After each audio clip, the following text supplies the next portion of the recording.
Satu sepeda motor raib di bawah kabur pencuri dan terekam CCTV milik korban. Hingga kini kehilangan tersebut tidak dilaporkan pada aparat kepolisian. Pencurian sepeda motor kembali terjadi di wilayah hukum Polsek Junrejo, Polres Batu. Peristiwa ini terjadi di Jalan Raya Dusun Bangkon, Desa Pendem, Kecamatan Junrejo, Kota Batu. Sebelum raib, sepeda motor dengan nomor polisi N2469KU tersebut diparkir di pinggir jalan oleh pemiliknya. Namun setelah beberapa menit sepeda motor tersebut ditinggalkan pemiliknya masuk ke rumah, kemudian dihampiri pemuda berjaket biru dan memakai helm warna merah. Dalam rekaman CCTV nampak pemuda tersebut mondar-mandir mengawasi situasi. Setelah situasi aman, pemuda berjaket biru mengambil sebuah kunci di dalam sakunya untuk merusak kunci sepeda motor tersebut. Setelah 1 menit merusak kunci dan berhasil, pemuda berhelm merah langsung tancap gas membawa kabur hasil jarahannya. Kejadian pencurian sepeda motor tersebut sempat rekam kamera pengawas atau CCTV dan diunggah di salah satu akun media sosial. Kepala dusun setempat menjelaskan kejadian kehilangan sepeda motor tersebut tidak dilaporkan ke desa maupun ke polsek, sehingga pihak pemerintah desa mengetahui kejadian tersebut dari warga. Sementara akibat seringnya kejadian pencurian sepeda motor di wilayahnya, warga diharapkan untuk waspada dan tidak parkir sembarangan, agar tidak mengundang aksi kejahatan di wilayah Desa Pendem.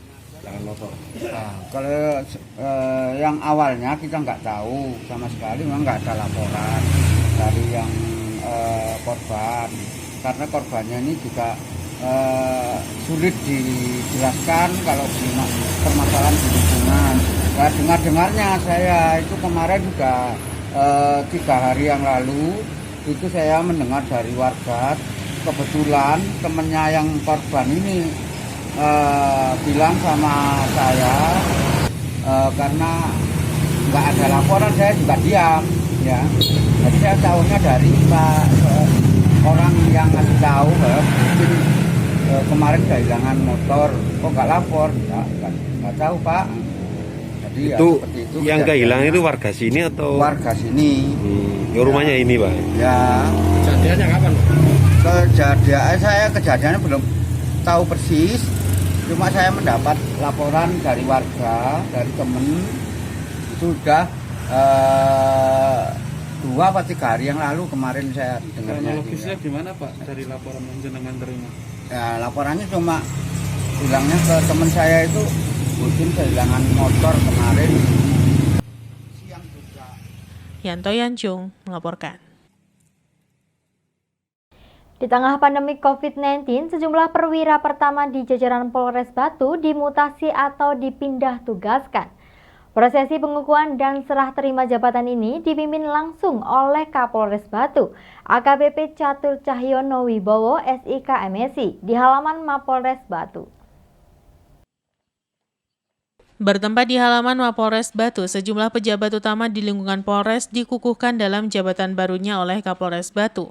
Serah terima jabatan antara lain Kabak Ops Kompol Hari Subagio SH digantikan AKP Novian Widiantoro SH.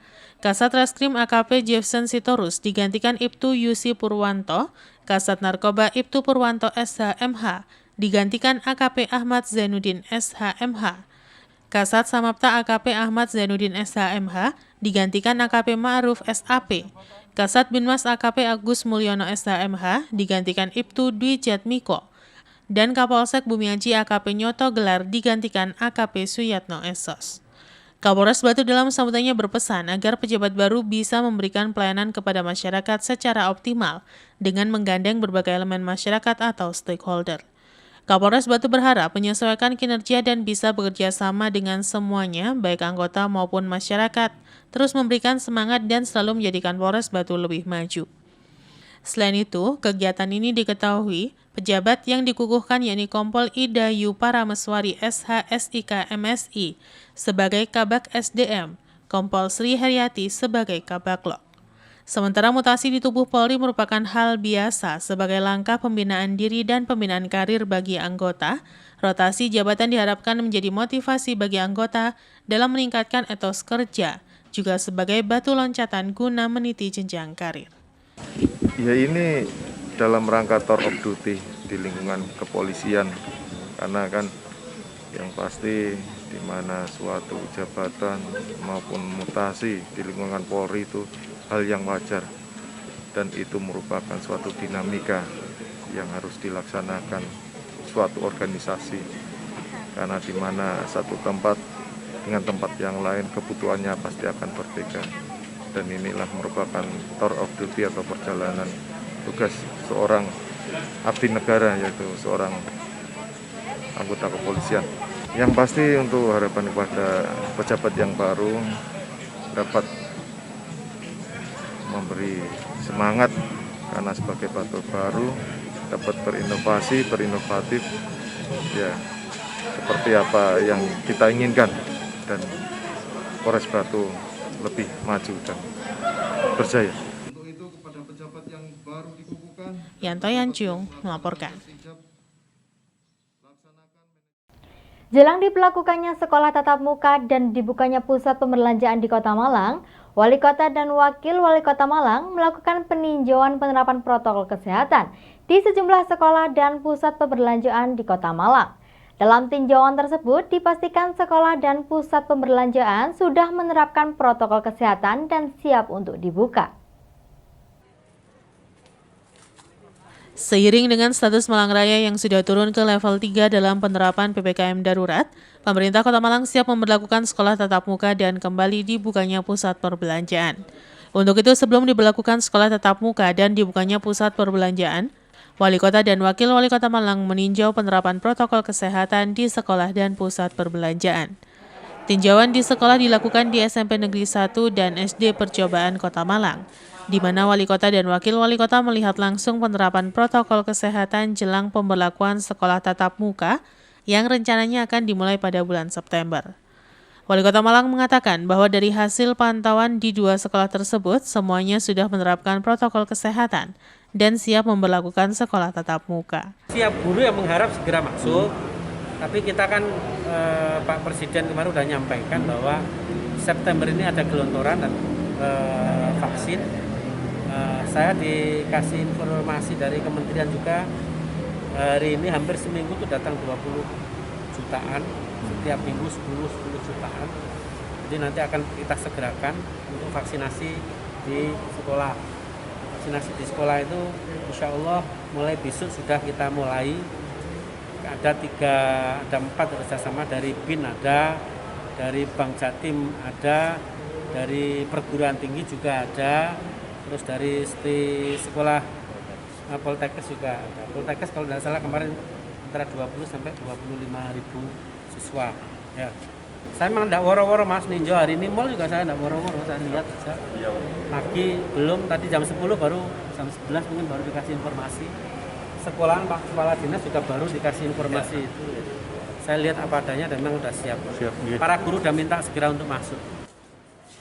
Sementara di pusat perbelanjaan juga sudah melakukan protokol kesehatan yang ketat, di mana pusat perbelanjaan hanya mengizinkan pengunjung yang telah melakukan vaksinasi. Sejumlah pusat perbelanjaan di Kota Malang juga berharap agar segera buka kembali karena semenjak tutup pada awal bulan Juli lalu, banyak tempat usaha dan karyawan yang terdampak. Kita berharapnya dari pemerintah untuk segera buka, karena Malang juga dengar-dengar sudah vaksinasi sudah digencarkan, jadi diharapkan sudah turun lah untuk mal segera buka. Kalau nggak buka kita ekonomi juga makin turun kan, karyawan kita juga banyak. Kalau pintu utama pasti, cuma kita kan tadi kan dihimbau sama wali kota untuk penyusutan pintu. Jadi tadi bilangnya untuk 3 pintu, jadi nanti kita rembukan lagi sama manajemen untuk pintu mana aja yang akan kita buka. Pak, total berapa karyawan sih Pak di sini sama tenannya ada berapa Pak? Wah, kalau tenannya banyak, mungkin sekitar hampir 6.000. Simon Alfredo melaporkan. Terima kasih Anda masih bersama kami dalam Info 7 Malang Raya. Sebanyak 45.000 siswa dan SD SMP di Kota Malang mulai melakukan vaksinasi dosis pertama.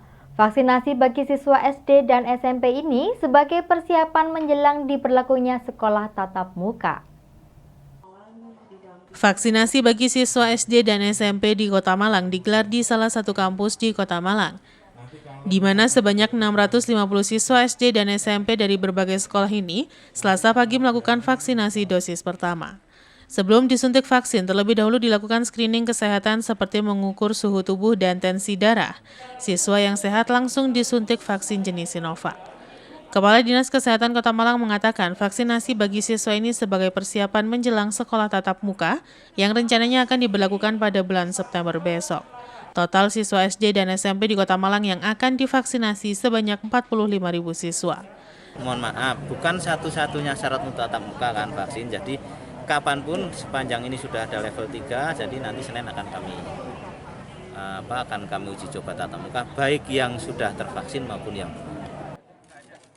Sementara Queen, salah satu siswa yang melakukan vaksinasi mengaku senang. Meski sempat takut, namun ia merasa penting untuk divaksinasi untuk menjaga imun di tengah pandemi COVID-19. Ia juga berharap setelah divaksin bisa segera sekolah tatap muka. Vaksinasi bagi pelajar SD dan SMP di Kota Malang ini setiap harinya akan dilakukan vaksinasi kepada 650 siswa. Dan targetnya hingga akhir September semua siswa SD dan SMP di Malang telah divaksin. Terakhir suntik itu SD. Oh, oke. Terus persiapannya apa deh untuk vaksin ini? Ya sarapan. Ya itu aja. Biasa aja ya. Ya, Perasaannya setelah divaksin gimana deh? senang. Harapannya apa sih setelah kamu divaksin? Bisa lebih baik, COVID-nya makin mereda. Jadi ya, udah Rindu nggak ketemu teman-teman? rindu. Berarti setelah divaksin harapannya segera kembali sekolah berarti? Iya. Simon Alfredo melaporkan. Banyak dipasang di pohon pelindung maupun tiang listrik, iklan reklame tidak berizin menunggu penertiban. Tidak hanya itu, iklan reklame juga masih ada yang dipasang melintang di atas badan jalan, sehingga ketika tali putus bisa membahayakan pengguna jalan. Beginilah yang terlihat di beberapa titik penghubung Kabupaten Malang dan Kota Wisata Batu. Tidak berbeda dengan di jalan utama, iklan reklame juga banyak dipasang di jalan alternatif penghubung antar wilayah. Namun sayang pemasangan iklan reklame ini banyak melanggar aturan selain dipasang di paku di pohon pelindung. Tiang listrik juga tidak dilengkapi izin pemasangan dari dinas terkait.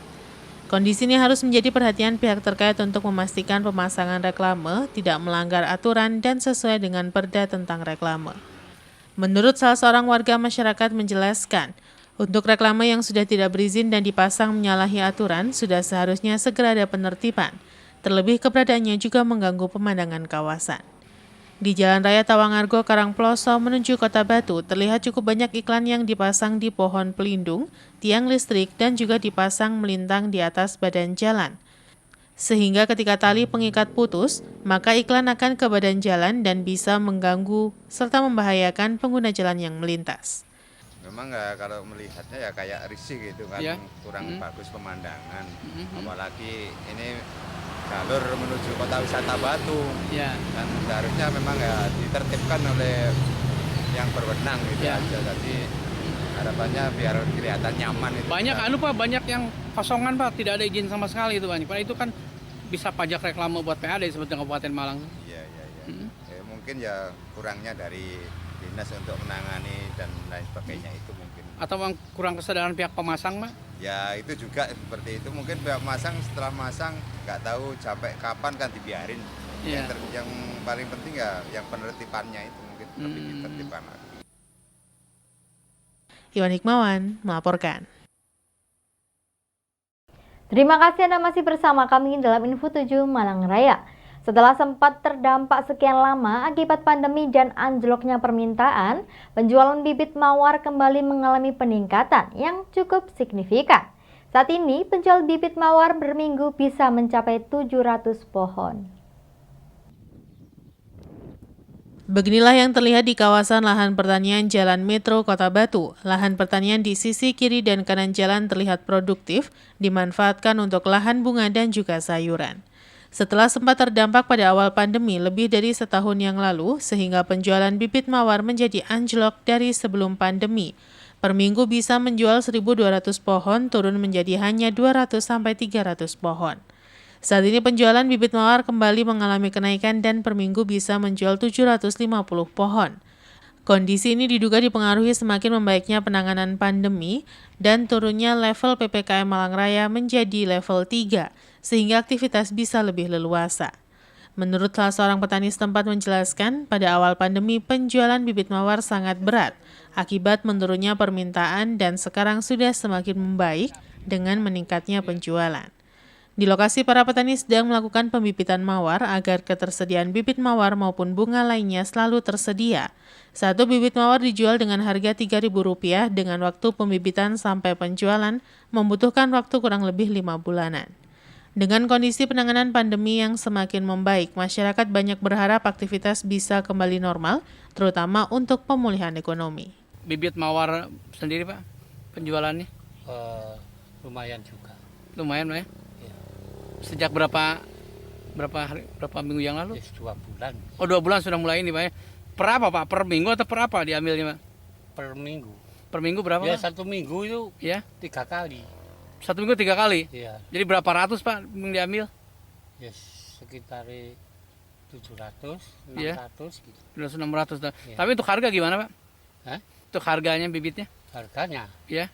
Harganya ya 3.000. 3.000, tapi harga mah stabil Pak ya? Tetap menetap itu. Ya stabil gitu Pak ya? Ya. Oh, 3.000 Pak. Pak kalau dibandingkan dengan pas awal-awal yang corona gimana Pak? Dibandingkan Pas awal-awal ya? Corona. Berhenti nggak anunya? Aktivitas nanamnya? Enggak. Enggak Pak ya? Enggak. Tapi anunya apa yang penjualannya? Tetap laku. Tetap tapi laku. agak kendor. Agak kendor. Iwan Hikmawan melaporkan.